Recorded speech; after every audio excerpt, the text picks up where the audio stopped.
보시는 말씀 출애굽기 14장입니다. 이제 지금 사순절 기간이에요. 그래서 사순절과 관련된 메시지를 제가 전하기 위해서 출애굽기 14장으로 가보려고 합니다. 출애굽기 14장 21절에서 29절까지 함께 보도록 하겠습니다. 출애굽기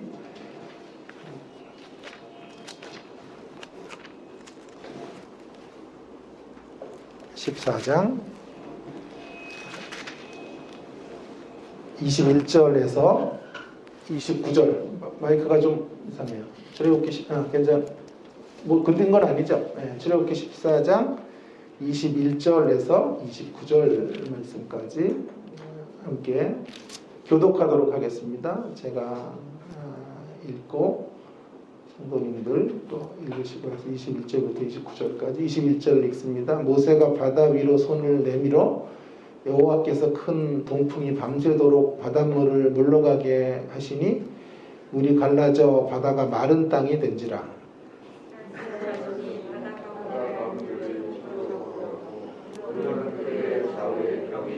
애국 사람들과 바로의 말들 병거들과 그 마병들이 다 그들의 뒤를 추격하여 바다 가운데로 들어오는지라.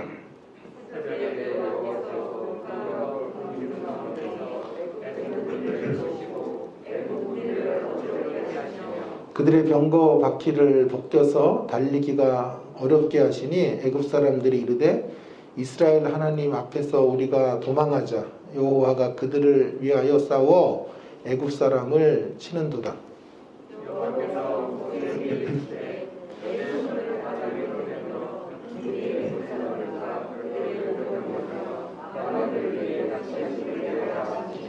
모세가 곧 손을 바다 위로 내밀매 새벽이 되어 바다의 힘이 회복된지라.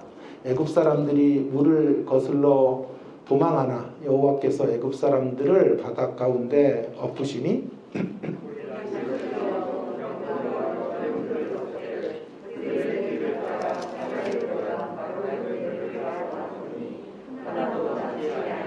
함께 읽습니다. 그러나 이스라엘 자손은 바다 가운데를 육지로 행하였고 물이 좌우의 벽이 되었더라. 아멘. 제가 유학을 하는 동안에 남아공의 백인 신학자 한 분이 저명한 신학자인데요. 자신의 나라가 왜 하나가 될 수 없는가라는 이유의 강연을 했습니다. 그 강연을 들은 기억이 생생한데요. 자신의 나라가 하나가 될 수 없는 이유는 공동의 이야기가 없다. 공동의 이야기가 없다라고 하는 것입니다.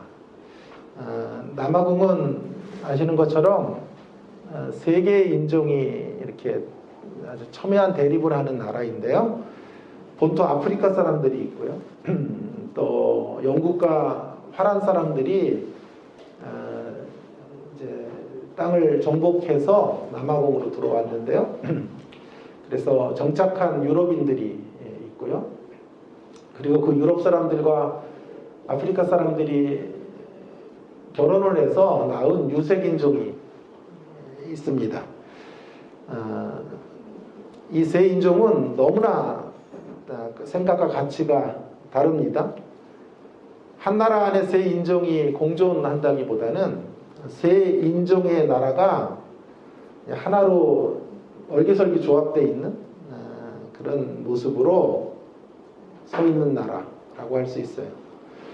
그들을 모두 함께 울게 하고 웃게 할 수 있는 공동의 이야기가 있어야 그 이야기 안에서 하나가 될 텐데 그런 공동의 이야기를 전혀 가지고 있지 못한 것이 남아공의 암담한 현실이다라고 한 신학자가 토로하고 있었습니다. 그런 현실을 극복하는 유일한 길은 여러분 예상하셨겠지만 예수 그리스도 안에 있는 구속의 이야기를 새로운 토대로 만들어서 그들 모두를 하나로 연결할 수 있는 예수님의 이야기를 공통 분모로 만들어주는 일, 그 일밖에는 없다. 오직 복음만으로, 복음 안에서만 이 첨예하게 다른 가치를 갖고 있는 세 인종이 하나 될 수 있다라는 것이었습니다. 이 문제제기와 해법은 남아공의 현실과 서방만은 아닐 것입니다. 남북으로 갈라지고 좌우로 나누어진 대한민국의 오늘의 현실이자 또 대한민국에 나가야 될 어떤 길이 복음 안에 있다라고 생각합니다.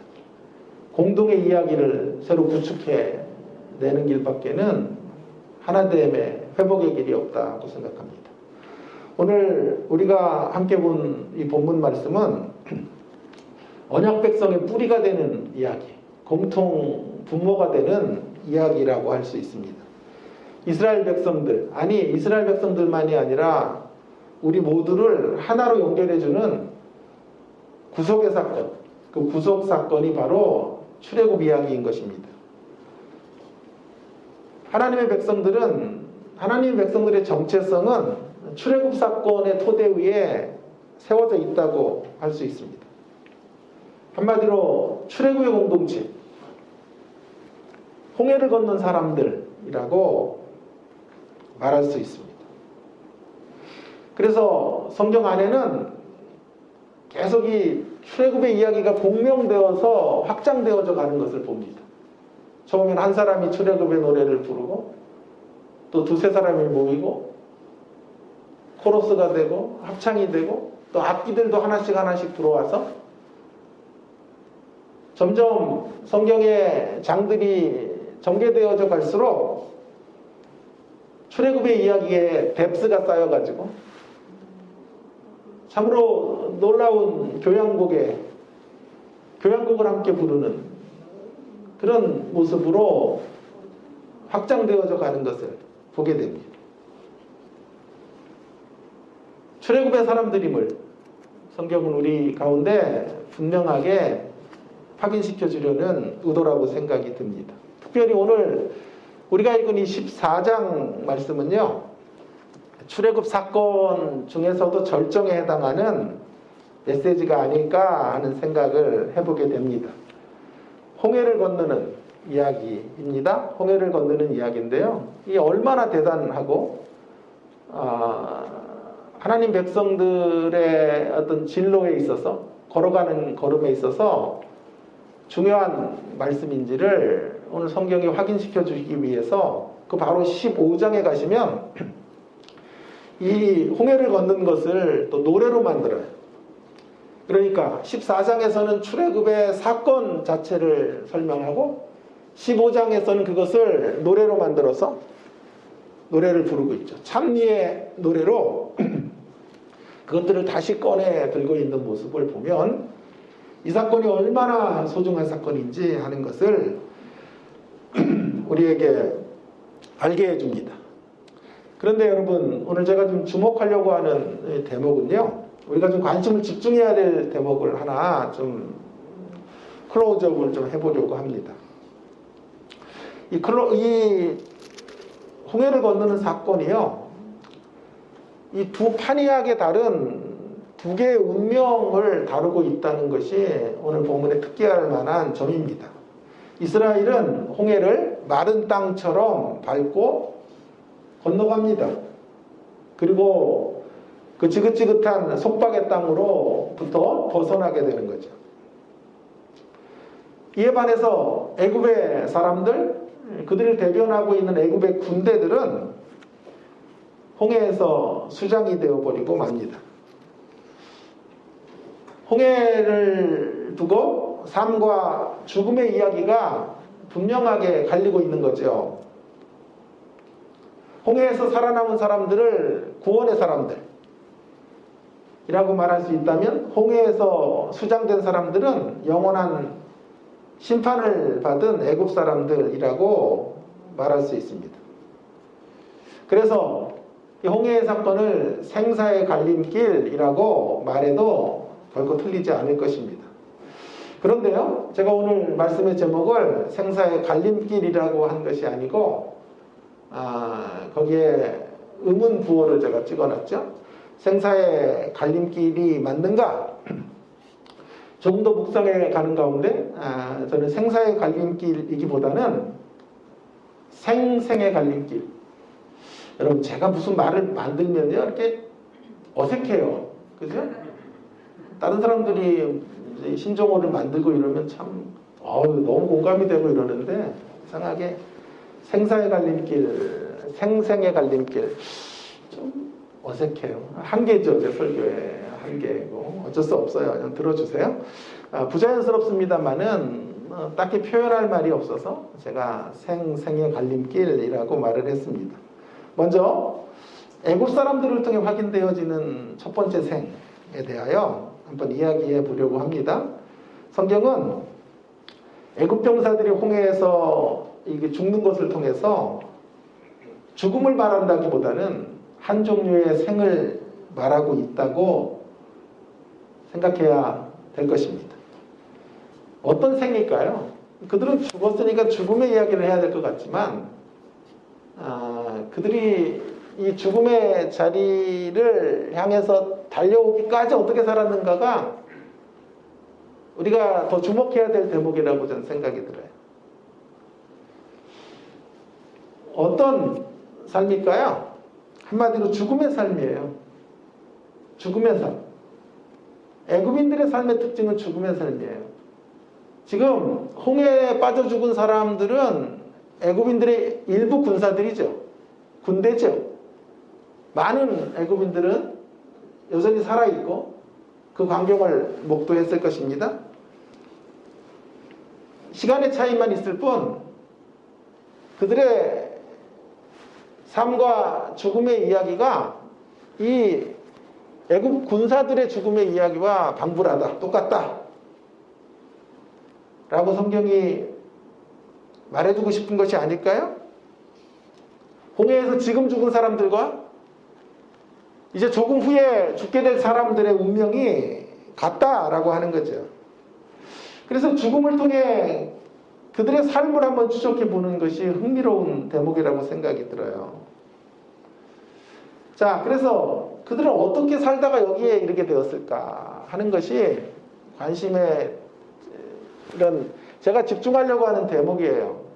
어떤 삶을 살아서 죽음 한 10분 전까지, 5분 전까지 그들은 어떤 인생을 살다가 여기에 왔는가 하는 것을 좀 생각해 보려고 합니다. 살았다는 이름을 가졌지만 제가 보기에는 애굽의 인생은 애굽인들은 죽음과 방불한 삶이었다. 그래서 죽음의 삶이에요. 왜 그랬을까요? 그 이유를 알기 위해서는 21절과 23절을 좀 먼저 주목해 볼 필요가 있어요. 특별히 21절에서 23절까지 해서 23절이 중요한데요. 제가 한번 읽어보겠습니다. 모세가 바다 위로 손을 내밀매 여호와께서 큰 동풍이 밤새도록 바닷물을 물러가게 하시니 물이 갈라져서 바다가 마른 땅이 된지라. 이스라엘 자손이 바다 가운데를 육지로 걸어가고 물은 그들의 좌우에 벽이 되니 23절이 중요합니다. 애굽 사람들과 바로의 말들, 병거들과 그 마병들이 다 그들의 뒤를 추격하여 바다 가운데로 들어오는지라. 여러분, 왜 애굽 사람들이 죽었나요? 왜 애굽의 군사들이 홍해 가운데 수장되었을까요? 이유가 있어요. 이스라엘 백성들을 추격해 오다가 죽은 거예요. 추격하기 위해 홍해 가운데로 들어온 것이죠. 여기서 강조하려고 하는 건 시점이에요. 시점.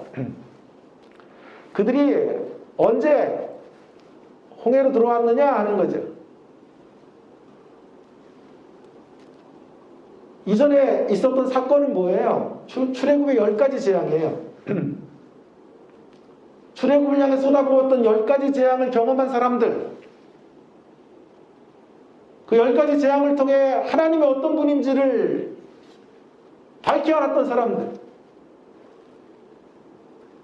그 10가지 재앙을 경험하고 난 후에 이스라엘을 또 계속 추적해오는 거예요. 이들의 문제점을 로마서 1장 21절과 22절로 풀어볼까요? 그걸로 한번 주석해 볼게요. 제가 읽어보겠습니다. 하나님을 알되 하나님을 영화롭게도 아니하며 감사하지도 아니하고 오히려 그 생각이 허망하여지며 미련한 마음이 어두워졌나니 스스로 지혜 있다 하나 어리석게 돼요. 이것이 죽음의 삶의 이유입니다. 하나님을 알 때 하나님을 영화롭게도 하지 않아요. 하나님을 알 때 하나님을 영화롭게 하지 아니하면 어떤 문제들이 생기냐 하면 생각이 허망해지고 마음이 온통 어두워지는 거예요. 그래서 하나님께서 애굽을 타격해서 이스라엘 백성들을 건져내신 사건을 목도한 후에도 이스라엘 백성들이 이제 떠나가는 것들을 바라보면서 갑자기 생각이 허망해져서 가만 저들을 내보낼 수 없다. 가나안 땅으로 들어가게 만들 수 없다라고 생각하여 추격해오게 된 거죠. 하나님을 알 때 하나님을 영화롭게 하지 않는 삶의 특징은 허망함과 어둠이 지배하는 삶이에요. 그런 삶은 살았다는 이름만 있을 뿐 실상은 죽음의 삶을 사는 것과 같아요. 조금 더 한 걸음 더 나가 볼까요? 또 한 가지 이유를 살펴보겠습니다. 24절과 25절인데요. 특별히 25절을 한번 눈여겨볼 필요가 있는데요. 24절에 새벽에 여호와께서 불과 구름 기둥 가운데서 애굽 군대를 보시고 애굽 군대를 어지럽게 하시며 그들의 병거바퀴를 벗겨서 달리기가 어렵게 하시니 그 다음이 중요한 구절이에요. 애굽 사람들이 이르되 이스라엘 앞에서 우리가 도망하자 여호와께서 그들을 위하여 싸워 애굽 사람을 치는도다. 정말 일찍도 깨달아요. 그죠? 하나님께서 이스라엘을 위해 싸우신다는 거, 이스라엘을 위하여 그동안 10가지 재앙을 통해서 얼마나 많은 증거들을 보여주시며 나는 이스라엘의 하나님이야 라는 것들을 알려주었는데 이제야 깨달아요. 죽음을 앞에 두고 홍해의 물이 그들의 목까지 차오를 그때 깨닫게 되는 거예요. 이렇게 깨달음이 없는 삶은 살았다는 이름만 가졌을 뿐 죽음과 방불한 삶이에요. 제가 누누이 이런 말씀을 여러분들에게 많이 드렸죠. 늦었다고 생각할 때가 가장 빠른 때다. 그런 말에 속지 마시라. 이런 말씀을 제가 드렸는데요. 언제나 그 말은 진리가 아니에요. 늦었다고 생각할 때 다시 시작하면 된다라는 좋은 의미를 담고 있는 것이죠. 그러나 저는 이렇게 말씀드리고 싶어요. 너무 늦기 전에 하나님께 투항하고 돌아와야 된다라고 말씀드리고 싶어요. 너무 늦어버리는 때도 있어요. 너무 늦어서 돌아오려고 해도 돌아올 수 없는 때가 있어요. 애굽 사람들이 지금 그래요. 그래서 더 늦기 전에 돌아오셔야 돼요. 아니, 지금 이 시간이 은혜 받을 때이고 그 은혜를 따라 행동해야 될 때라고 확신합니다. 늦기 전에 깨달아야 돼요. 깨달으면 삶의 지경이 넓혀져요. 깨달으면 새로워질 수 있어요. 세상 사람들 가운데도 이 깨달음이 있는 사람들을 보세요. 그러면 노름도 하다가 노름도 멈추고 도박도 끊고 사람을 대하는 방식도 바뀌고 있는 것을 보게 돼요. 여러분, 이것이 사실일진데 만일 우리가 하나님을 깨닫고 하나님의 말씀을 깨닫게 된다면 어떤 일이 벌어질까요? 상상 초월의 지경이 넓혀지는 삶을 살게 되는 거죠. 그러니까 깨달음과 반대되는 삶은, 죽음 앞에서야 고작 깨닫는 삶은 한평생을 아집에 붙들려 사는 삶, 말씀의 깨달음으로부터 비껴나가는 삶, 그런 삶은 하나님의 말씀과 불통하는 삶이요, 닫힌 삶이요, 자폐적인 삶이고 결국 죽음의 삶일 수밖에 없는 것입니다. 사랑하는 주님의 십자가 교회 성도 여러분, 오늘이 은혜 받을 만한 때입니다. 15절과 16절에 보세요. 모세에게 명하십니다. 여호와께서 모세에게 이르시되 너는 어찌하여 내게 부르짖느냐? 이스라엘 자손에게 명령하여 앞으로 나아가게 하고 지팡이를 들고 손을 바다 위에 내밀어 그것이 갈라지게 하라. 이스라엘 자손이 바다 가운데서 마른 땅으로 행하리라. 하나님이 늘 기도하라고 하시는 분인데 모세가 기도하고 있는 것조차도 꾸짖고 계시는 거죠. 야, 기도만 하면 어떻게 해? 지금은 기도할 때가 아니야. 행동해야 될 때야. 손을 펴서 바다를 가르라고 말씀하시는 거죠. 백성들을 이끌어 가라고 말하는 거죠. 속히 깨닫고 즉시 움직여야 될 때. 더는 머뭇거리며 살지 않기를 바랍니다. 우리 잘못하다가는요, 버나드 쇼처럼 우리의 묘비명에 이렇게 쓰여질 수도 있어요. 우물쭈물하다. 내 이럴 줄 알았어. 버나드 쇼라는 사람의 묘비명에 쓰여 있는 글귀라고 그러죠. 우물쭈물하다 내 이럴 줄 알았어. 우물쭈물할 시간이 없습니다. 오늘 이 시간, 이 말씀을 듣는 이 시간부터 죽음의 삶으로부터 걸어 나오시는 저와 여러분이 될 수 있기를 주의 이름으로 축원합니다. 자, 제가 생생의 갈림길이라 그랬어요. 또 한 가지 생에 대하여 이제 이야기할 시간이 되었는데요. 또 다른 종류의 생에 대해서 말씀드리려고 합니다. 그것은 하나님 백성들의 삶이고 생애입니다. 애굽 사람들이 보여주는 삶이 죽음의 삶이었다면 그럼 하나님의 백성들이 보여주는 삶은 어떤 삶이어야 될까요? 그것을 저는 죽음이 있는 삶이라고 말하고 싶어요. 죽음이 있는 삶. 여러분, 죽음의 삶과 죽음이 있는 삶은 굉장히 비슷한 표현 같지만 엄청나게 달라요, 뜻이. 애굽인의 삶은 어떤 삶? 죽음의 삶. 하나님 백성들의 삶은 죽음이 있는 삶. 이게 제 오늘 설교의 포인트인데 이렇게 반응이 없으면 저는 오늘 잠을 못 자요. 죽음이 있는 삶이 아닌 죽음의 삶이 아닌 죽음이 있는 삶을 사는 거죠. 하나님께서 그의 백성들에게 물이 벽이 되게 하세요. 홍해가 벽이 되게 하세요. 원래 홍해는 죽음을 의미하죠.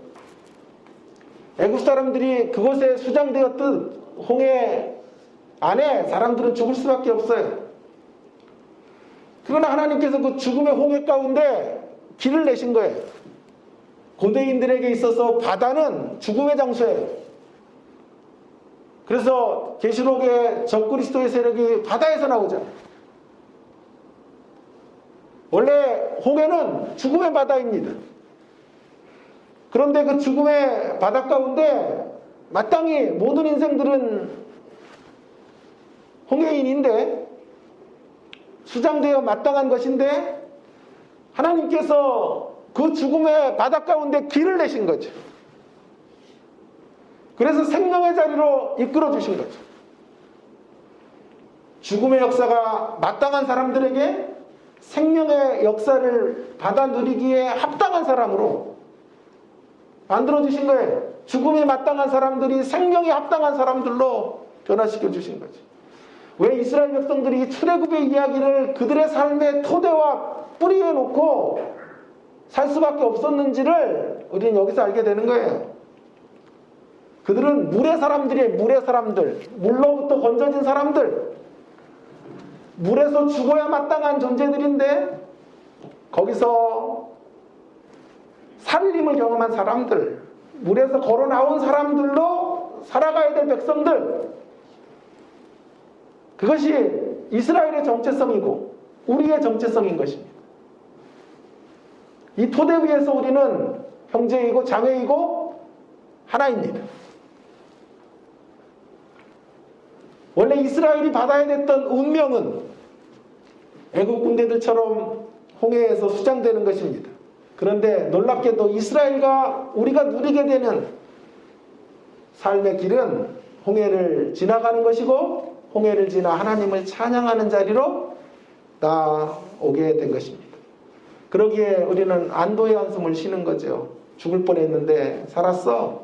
얼마나 다행인지 몰라. 그러나 그 정도의 반응 갖고는 안 돼요. 더 가야 합니다. 그 이상으로 가야 합니다. 어디로 가야 할까요? 어디로 가야 할까요? 홍해를 건너가는 이야기를 통해 우리에게 도전하시는 삶의 자리는 어디일까요? 예, 죽음이 있는 삶으로 나아가야 한다는 거예요. 홍해 가운데 홍해를 지나온 자들은 홍해 안에 우리 옛사람을 죽여야 돼요. 옛사람에 대한 죽음, 자아에 대한 죽음, 애굽에서 길들여진 노예 근성에 대한 죽음, 우리 몸속 깊숙이 스며들어 있는 종의 습성에 대한 죽음을, 이 장렬한 죽음을 경험한 자들로 살아가라. 그렇게 홍해를 건넌 이야기는 우리 가운데 도전하고 있는 것이죠. 신약으로 말해보면요, 우리의 욕심과 정욕을 십자가에 못 박아야 한다는 거예요. 십자가의 흔적을 가진 사람들로 생명의 길로 나아가야 되는 거죠. 그런 사람들만 살았다는 이름을 가진 죽은 자들이 아니라 살아있는 자로 고동치며 사는 인생이라고 성경이 지금 힘주어 강조하고 있는 것입니다. 이것이 우리가 가야 될 진정한 삶의 길인 것입니다. 자, 그러면 이제 마지막으로 이제 우리 어떻게 살아야 하는 걸까요? 이렇게 하기 위해서 이런 죽음이 있는 삶, 죽음의 삶이 아닌 죽음이 있는 삶을 향해서 나아가려면 어떻게 해야 될까요? 예, 애국 군사들과 이스라엘의 차이가 무엇인지가 답이 될 거예요. 애국과 이스라엘의 차이가 무엇일까요?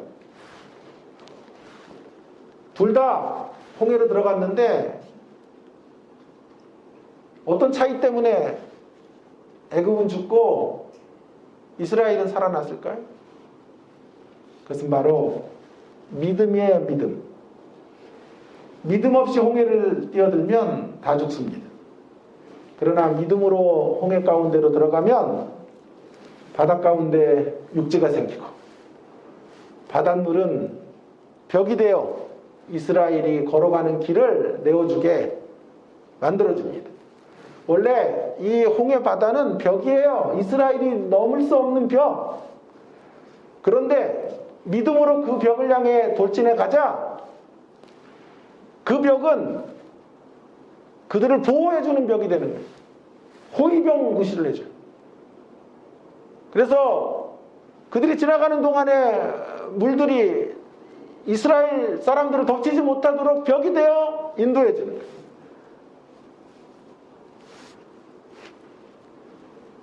그리하여 길이 끝난 자리에 길이 없는 거죠. 홍해는 길이 없는 장소잖아요. 글로는 갈 수가 없잖아요. 길을 만들어주시는 하나님. 애굽의 군사들은 모두 거기에 수장되었지만 믿음의 사람들은 하나님의 목표를 향해서 걸어갈 수 있도록 하나님의 이끄심을 경험하도록 역사해 주시는 거죠. 왜냐하면 우리 하나님은 언제나 믿음의 사람들에게 새 역사를 시작하시는 분이시기 때문에 그래요. 광야에 길을 내시고 사막에 강을 내시는 분이십니다. 제가 좋아하는 성경으로는 이사야 43장 19절이죠. 보라 내가 새 일을 행하리니 이제 나타낼 것이라. 너희가 그것을 알지 못하겠느냐. 반드시 내가 광야의 길을 사막의 강을 내리니. 사랑하는 여러분, 그러므로 세상에 어떤 난리가 나고 어떤 두려움이 엄습해 올지라도 사람들이 우리들에 대하여 뭐라고 말하든지 간에 믿음으로 나아가시기를 부탁드립니다. 다시 강조합니다. 톰 나이트의 이야기를 다시 한번 인용해서 말해보겠습니다. 큰 믿음으로 나가지 않아도 괜찮아요. 우리에게 필요한 건 큰 믿음이 아닌 크신 하나님에 대한 믿음만을 가지고 나아가면 돼요. 우리에게 큰 믿음이 없어도 돼요. 하나님이 크신 분인 것을 믿으며 나아가면 되는 것입니다. 이스라엘도 지금 큰 믿음으로 나아가고 있는 것이 아닙니다. 뒤에 애국 군사들이 쳐들어오고 쫓아오고 앞에 홍해가 놓여지자 그들은 공포에 질려 소리칩니다. 애국으로 돌아가겠다고 말합니다. 왜 우리를 여기까지 이끌어서 여기서 죽게 하느냐고 모세를 원망하고 하나님의 멱살을 잡습니다. 결코 그들이 큰 믿음을 가졌다고 말할 수 없습니다. 다만 그들이 건져짐을 받은 이유는 그들을 향하신 하나님이 크신 분이기 때문에 그렇습니다. 그 하나님의 크심과 위대하심으로 그들은 애굽에서 구출되었고 홍해에서 새로운 삶의 자리로 나오게 된 것입니다. 그러므로 우리에게 오늘 절대적으로 필요한 것은 내가 무엇을 이루어지기를 믿느냐에 대한 믿음이 아니라 우리에게 정말 필요한 건 내가 믿는 하나님이 누구이신지에 대한 믿음이 필요합니다. 다시 한번요. 우리에게 정말 필요한 건 내가 무엇을 믿느냐에 대한 믿음이 아니라 내가 믿는 하나님이 누구이신지에 대한 믿음, 이 믿음으로 홍해를 가르고 홍해가 갈라진 그 자리에 마른 땅을 걷는 저와 여러분이 될 수 있기를 주의 이름으로 간곡히 축원합니다. 우리가 한없이 부족해도 하나님이시면 능히 하실 수 있습니다. 그 믿음으로 홍해 앞으로 주저함 없이 발을 내딛는 올 한 해가 될 수 있기를 주님의 이름으로 부탁드립니다. 사랑하는 성도 여러분, 지금 우리는 예수 그리스도의 고난과 죽음을 묵상하는 사순절 시즌을 지나고 있습니다. 예수님의 죽으심은 곧 우리의 죽음을 의미합니다. 우리는 단지 예수님의 십자가를 감상하는 구경꾼들이 아닙니다. 예수와 함께 옛사람과 세상의 욕정을 십자가에 못 박은 사람들이 되어야 합니다. 십자가가 초대하는 삶의 자리는 날마다 우리의 자아의 종말을 선언하는 삶이에요. 나의 자아가 종말을 선언한 그 자리에 내 안에 계시는 그리스도가 꽃피워지는 삶이 우리가 걸어나가야 될 삶의 방향입니다. 그래서 사도 바울은 갈라디아 2장 20절 이하에서 이렇게 설파합니다. 내가 그리스도와 함께 못 박혔나니, 내가 그리스도와 함께 십자가에 못 박혔나니 그런즉 이제는 내가 사는 것이 아니요 오직 내 안에 그리스도께서 사시는 것이라. 이제 내가 육체 가운데 사는 것은 나를 사랑하사 나를 위하여 자기를 버리신 하나님의 아들을 믿는 믿음 안에서 사는 것이라. 사랑하는 성도 여러분, 이제 우리는 십자가의 군사들로 일어나 살았다는 이름만을 가진 죽음의 삶이 아니라 살았다는 이름을 갖고 죽음과 방불한 삶을 사는 그런 죽음의 삶이 아니라